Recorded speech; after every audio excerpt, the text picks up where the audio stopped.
সকালে উঠলেই শুরু হয়ে যায় মেয়েদের জীবন যুদ্ধ, শুরু হয়ে যায় মেয়েদের কাজ। নমস্কার বন্ধুরা, আমার নাম নূপুর সরকার।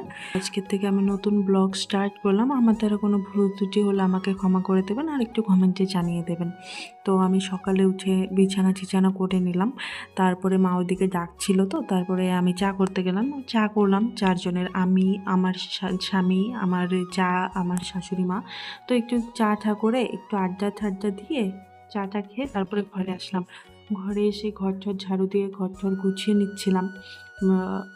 মেয়েরা গুছায়, ছেলেরা অগোছালো করে রাখে, আপনারা তো বোঝেনি। তারপরে ঘর গুছিয়ে নিলাম আমি।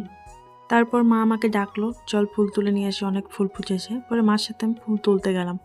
অনেক ফুল ফুটেছিল, জবা, তারপরে সাদা ফুল, তারপরে পাশের বাড়ি কাকুদের বাড়ি ফুল ফুটেছিল, মা ওটা তুলছিল। আপনারা তো দেখতেই পাচ্ছেন মা কেমন করে ফুল তুলছে। তো এটাকে স্থলপদ্ম বলে। তো অনেক ফুল হয়েছে, খুব সুন্দর লাগছে সাজিটা আজকে। তারপর ব্যালকনিতে গেলাম, ওখান থেকে আমি এইভাবে ফুল পারছিলাম। মা বললো তুই পারবি না, সর, আমি পারছি। তারপরে মা দেখুন কিভাবে ফুলটা পারছে। আজকে অনেক কালারের জবা ফুল তোলা হয়েছিল।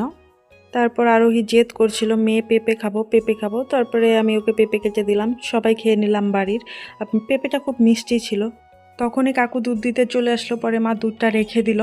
তারপরে আমি স্নান টান করে পুজো টুজো দিয়ে নিচ্ছিলাম। পরে আমরা সবাই খাওয়া দাওয়া করে নিলাম। খাওয়া দাওয়া করে নিয়ে আমি জামা কাপড় উঠিয়ে নিয়ে আসলাম। তো আজকের ব্লগ এইটুকুই, বাই।